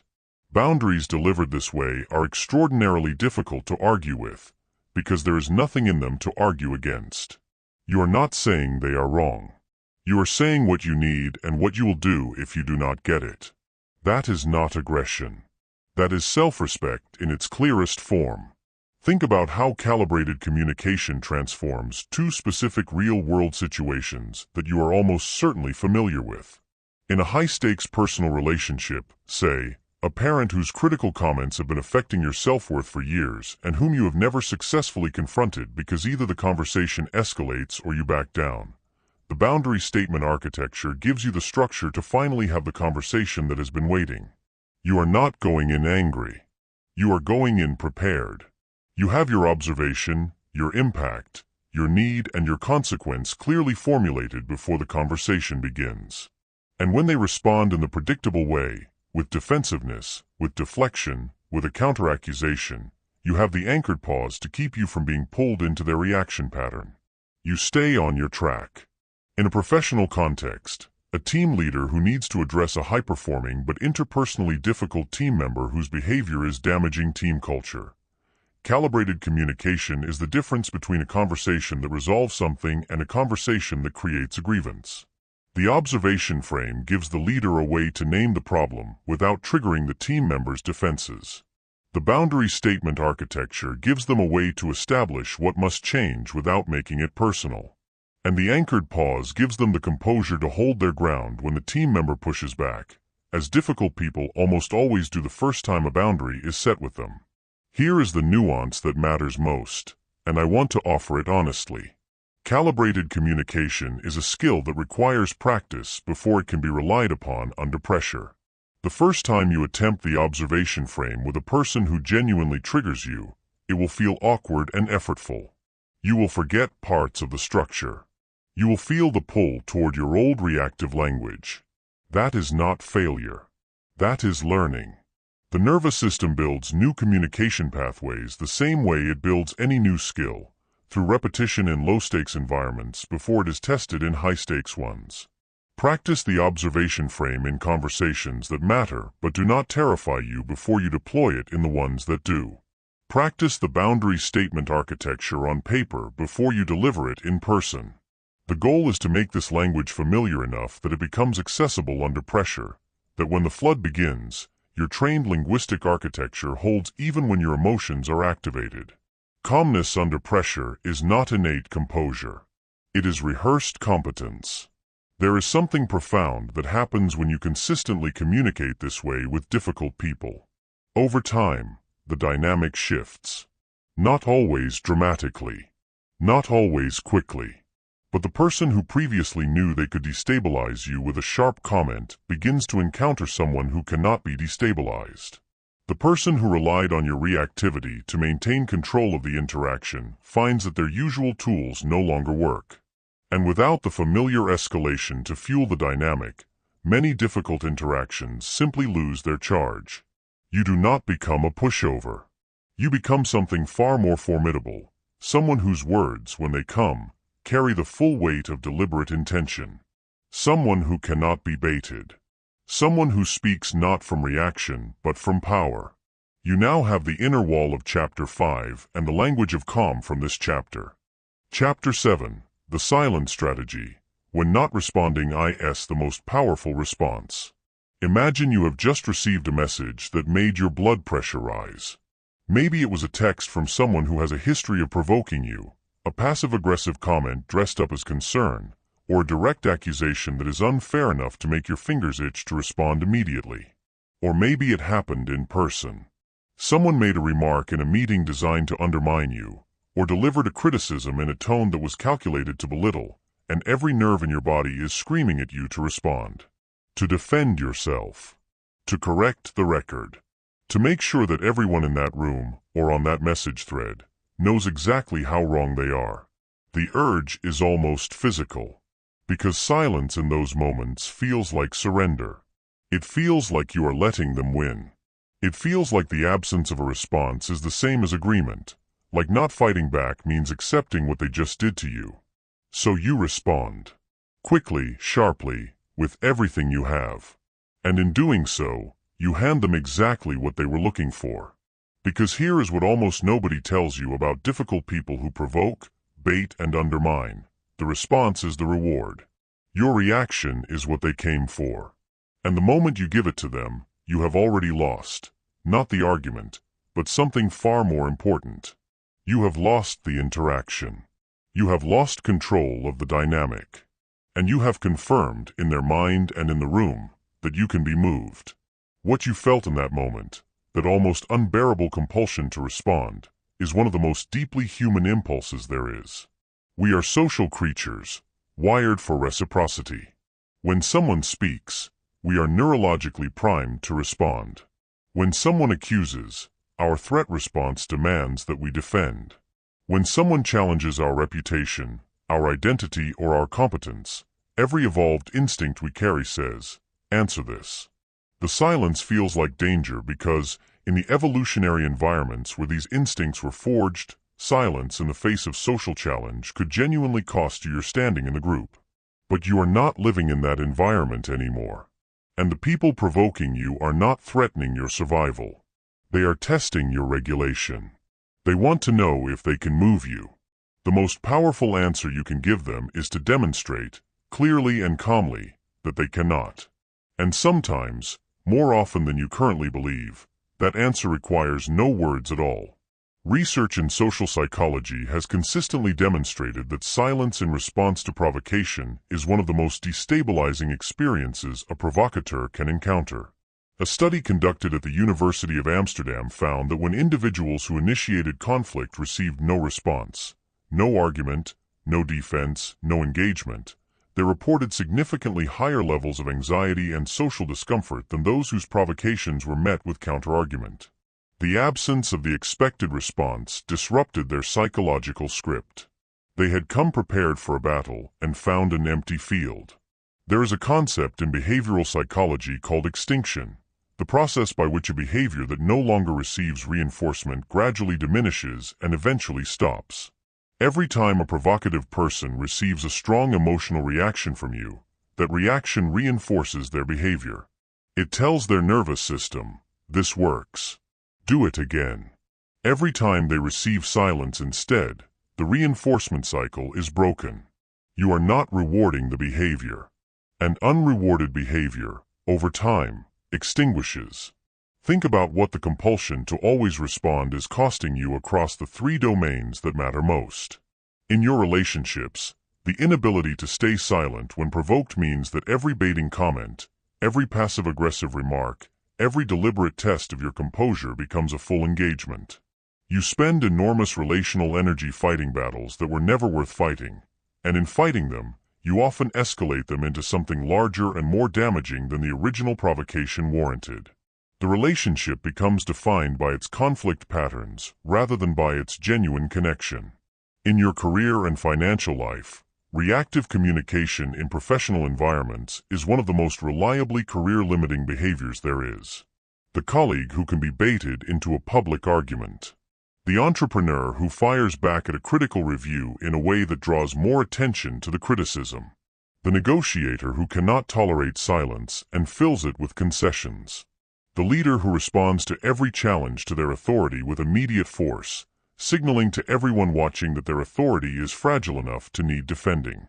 In every one of these scenarios, the inability to remain silent when silence is the power move costs real professional capital. In your inner world, Perhaps the heaviest cost of compulsive response is what it does to your self-perception. Every time you are baited into a reaction you later regret, you reinforce a story about yourself, that you are not in control, that you can be provoked, that difficult people have access to parts of you that you cannot protect. That story, repeated often enough, becomes a limit on who you believe you can be. The concept at the center of this chapter is what I call strategic silence. Strategic silence is the deliberate, conscious, sovereign choice to withhold a response, not from weakness, not from conflict avoidance, not from an inability to articulate your position, but from a clear-eyed recognition that in this specific moment, with this specific person, silence is the most powerful response available to you. The distinction between strategic silence and passive conflict avoidance is critical, and I want to draw it sharply. Conflict avoidance is driven by fear.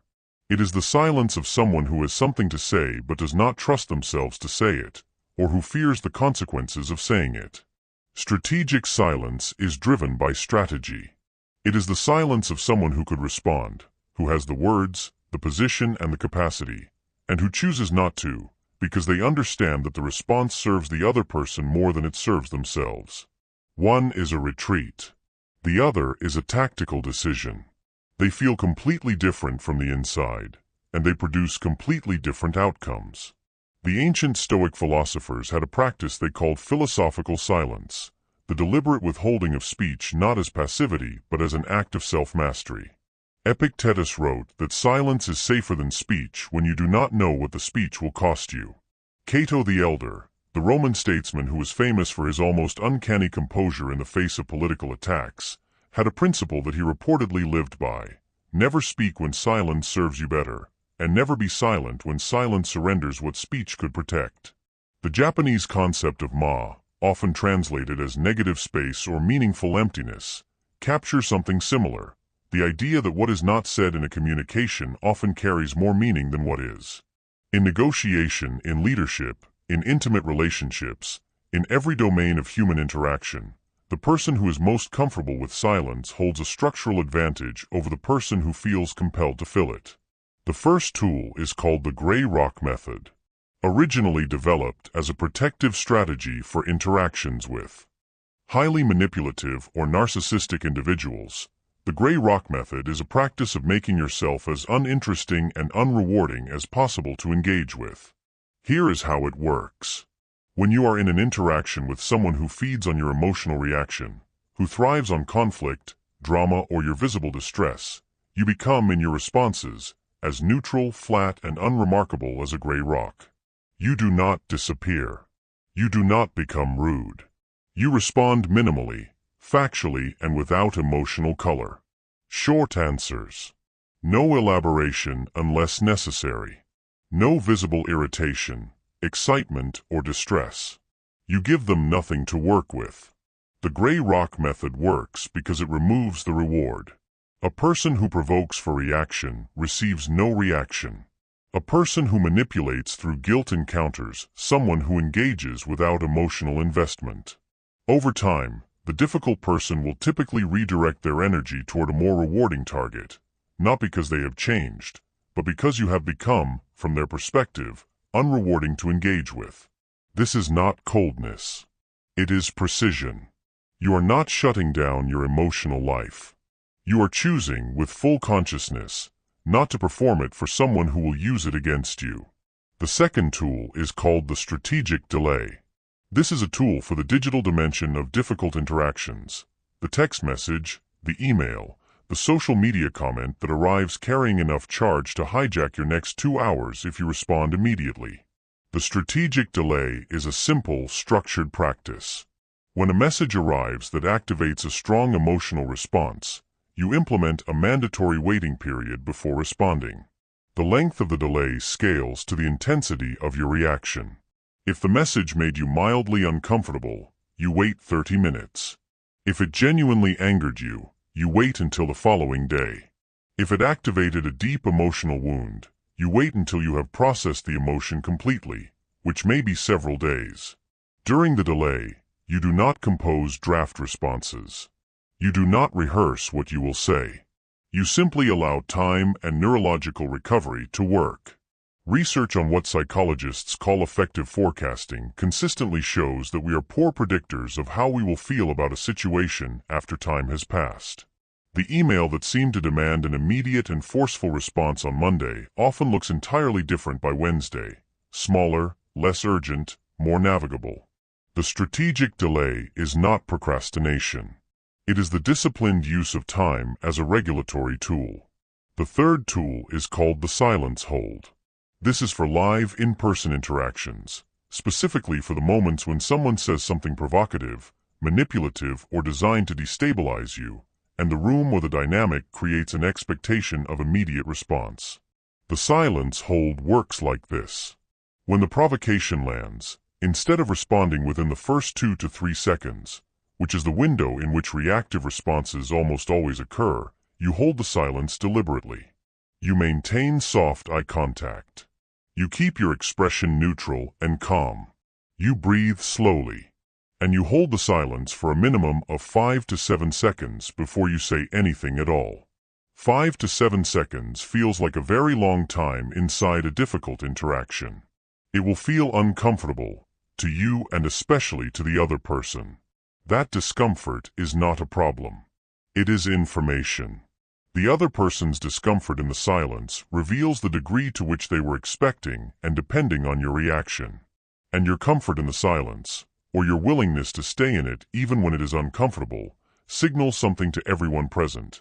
This person cannot be rattled.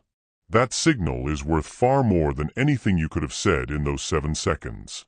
Consider how strategic silence operates in 2 real-world contexts that you are likely to encounter.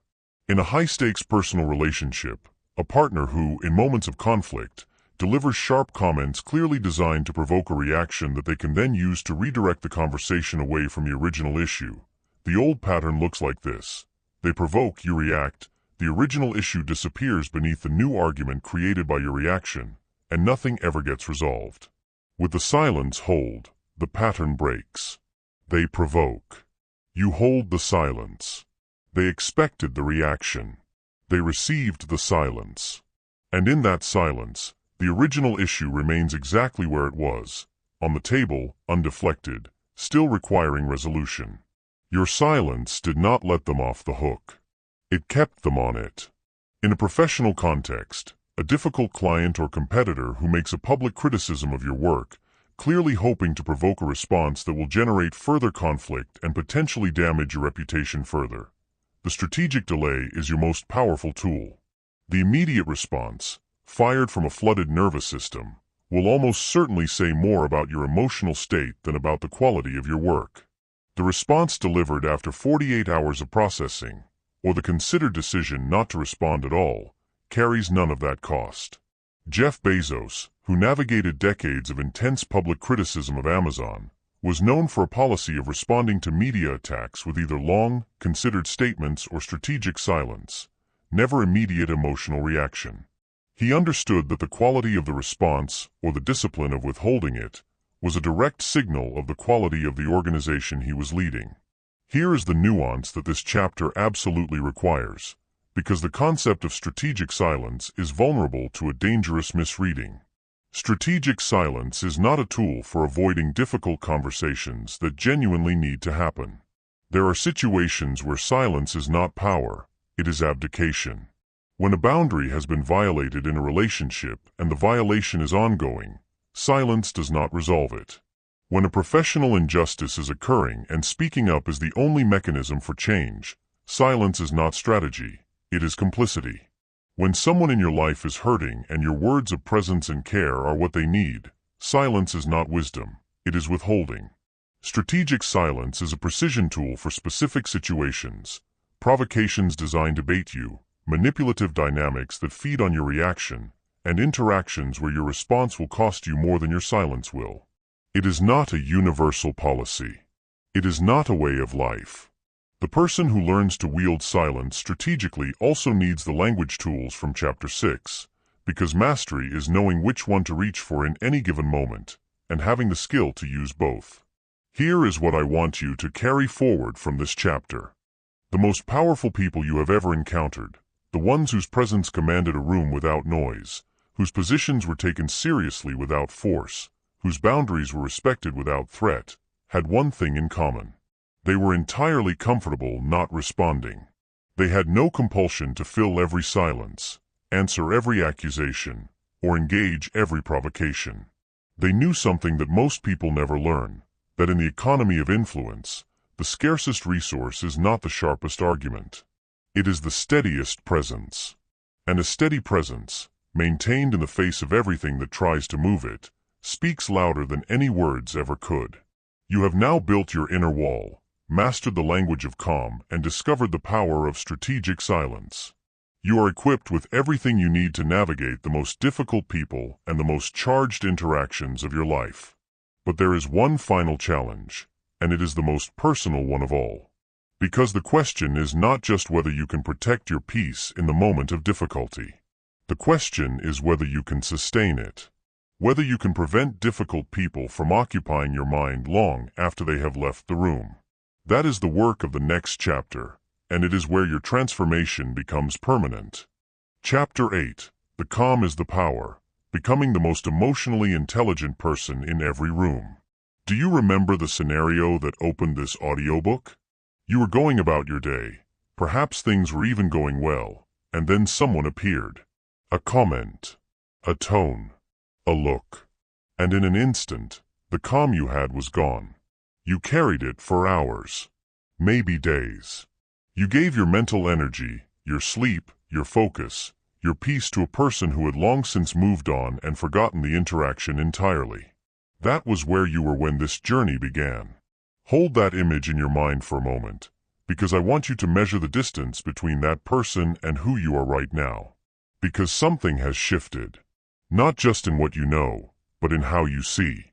You now understand why certain people trigger you so deeply, and you know that the trigger is a message worth reading rather than a wound to be ashamed of.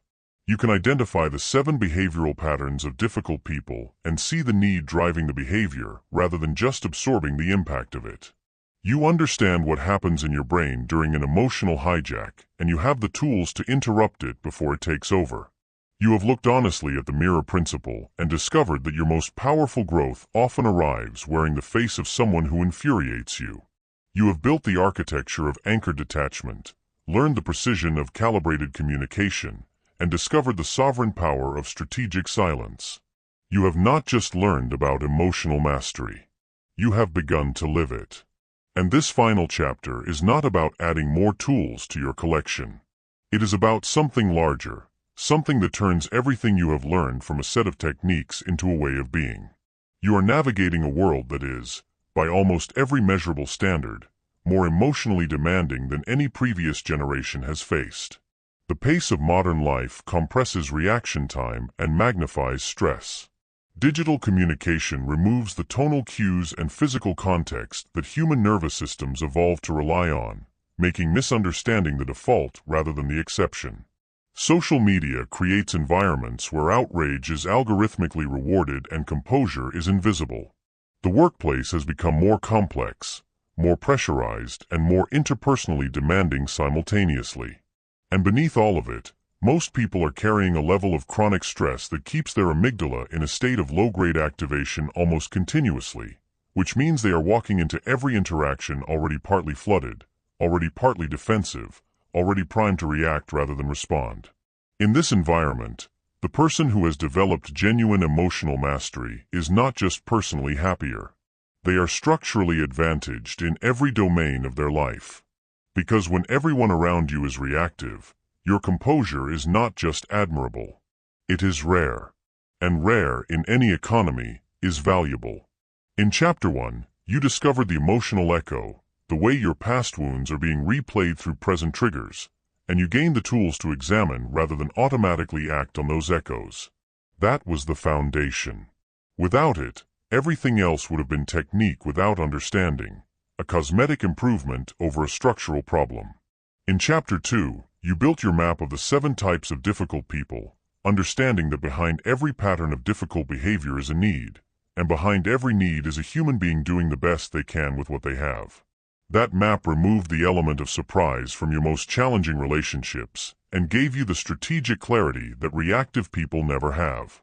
In Chapter 3, you went inside your own neurology and understood the amygdala hijack at a level most people never reach, discovering that losing control is not a character flaw but a brain event, and that brain events can be interrupted with the right tools deployed at the right moment. In Chapter 4, you encountered the mirror principle, perhaps the most uncomfortable and most liberating insight in this entire audiobook, and discovered that the difficult people who disturb you most are often carrying information about your own unfinished inner work. That reframe moved you from victim of difficult people to student of your own deepest patterns. In Chapter 5, you built your inner wall through the practice of anchored detachment, learning to remain warm without being controlled, present without being consumed, and compassionate without being dismantled by the emotional weather of others. In Chapter 6, you discovered calibrated communication, the precision language of calm, honest, boundaried expression that keeps your message audible even under the pressure of difficult interactions. And in Chapter 7, you claimed the sovereign power of strategic silence, understanding that the most powerful response is sometimes the one that makes no sound at all. Every one of these chapters has been a single thread. What you are holding now, as you reach this final chapter, is the complete weave. Before you step fully into the integration of everything you have learned, I want to address the single most important misunderstanding about emotional mastery, the one I have encountered most consistently, and the one most likely to limit your progress if it goes uncorrected. The misunderstanding is this: that emotional mastery means you stop being affected by people. That you reach some elevated state where nothing lands, nobody moves you, and you walk through every difficult interaction in a state of serene imperviousness. That is not mastery. That is dissociation. And it is, in fact, the opposite of what you have been building. Real emotional mastery is not the absence of feeling. It is the presence of choice.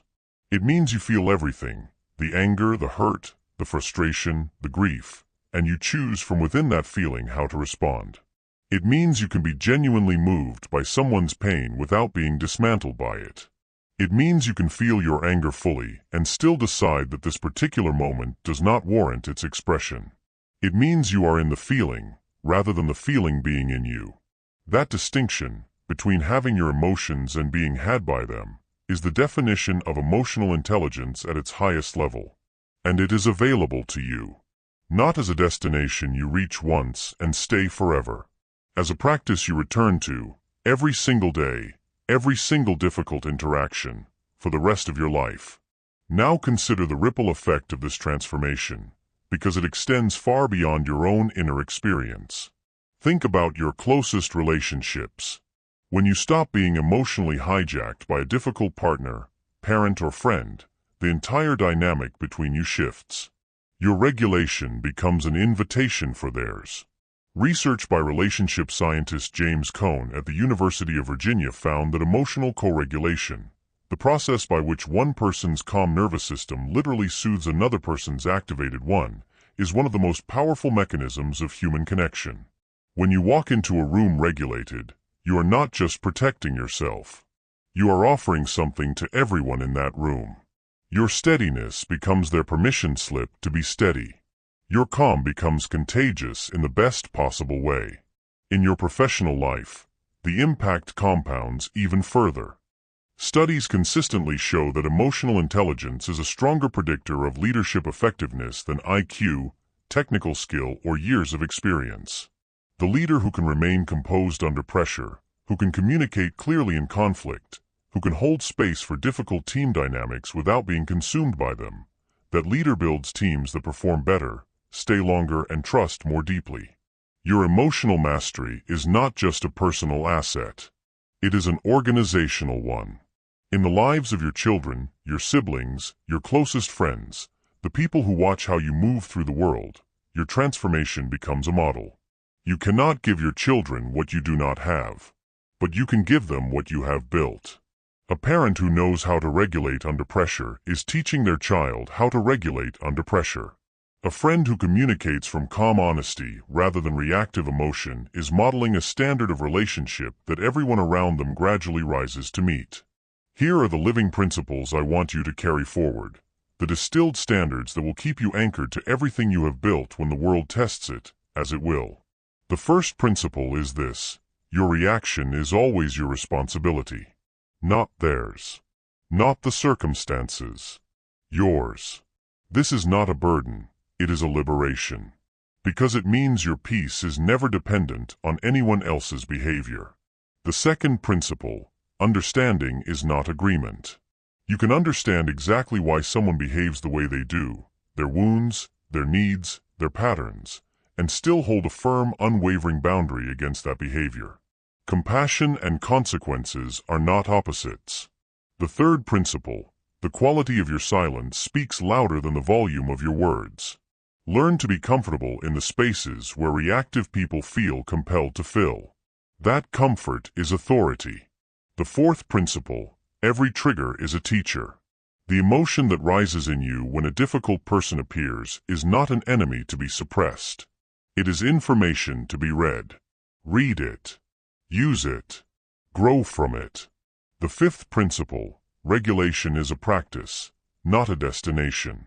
You will have days where the old patterns return, where someone gets through your wall, where the hijack fires before you can interrupt it, where you say the thing you resolved not to say. Those days are not failures. They are the curriculum. What matters is not that you never fall. What matters is how quickly you return. The sixth principle, your calm is your power. Not your argument. Not your defense. Not your retaliation. In a world of chronic reactivity, the person who cannot be moved is the person who cannot be controlled. Protect your calm the way you would protect anything of irreplaceable value. Because that is exactly what it is. Close your eyes for a moment and picture yourself 6 months from now. Not a fantasy version, a real, achievable, close version of yourself. You walk into the room where the person who used to consistently derail you is present. You feel the familiar signal, the slight tightening, the old alert. But something is different. You observe the signal without being commanded by it. You recognize the behavioral type without being destabilized by it. You breathe slowly. You hold your ground. You speak when you speak from the language of calm, precise, honest, boundaried. Or you choose silence, and your silence is so steady that the room feels it. You leave the interaction with your energy intact, your self-respect whole, your inner world undisturbed. Not because nothing happened, but because you have become someone that things happen to without destroying. That person is not a distant ideal. That person is the natural result of the work you have already begun. They are closer than you think. They are, in fact, already in you. They have been the whole time, waiting for the understanding and the tools to step forward. Here is the closing truth of everything you have heard in this audiobook. The single line I want you to carry with you long after this recording ends. The most powerful person in any difficult interaction is never the one who reacts the most forcefully. It is always the one who remains most fully themselves. Your peace is not the absence of difficulty. It is the presence of mastery. And mastery, real, practiced, embodied mastery, is what no difficult person, no toxic dynamic, no emotional storm can ever take from you once you have truly built it. You came into this audiobook carrying something. A frustration, a pattern, a relationship that was costing you more than it should. A version of yourself that you kept losing to difficult people, and a quiet exhaustion from losing it. You are leaving with something different, not just knowledge, but a new standard. A standard for how you will move through your own life, how you will respond to the people who test you, how you will protect your peace, and how you will wield your calm. Take that standard with you. Live it imperfectly, consistently, courageously. Return to these chapters when you need to. And know this, the fact that you listened to the end is already evidence of who you are becoming. If this audiobook has given you something real, a shift in perspective, a tool you will actually use, a moment of recognition that changed how you see yourself or someone in your life, then please take 3 seconds right now and subscribe to this channel. Every week, content like this is created for people who are serious about mastering their inner world, building unshakable relationships, and becoming the most powerful version of themselves in every environment they enter. Your next audiobook is already waiting, and it is going to take everything you have built here and apply it to one of the most consequential arenas of your life. Subscribe now, and you will not miss it. You have done the work. Now keep going.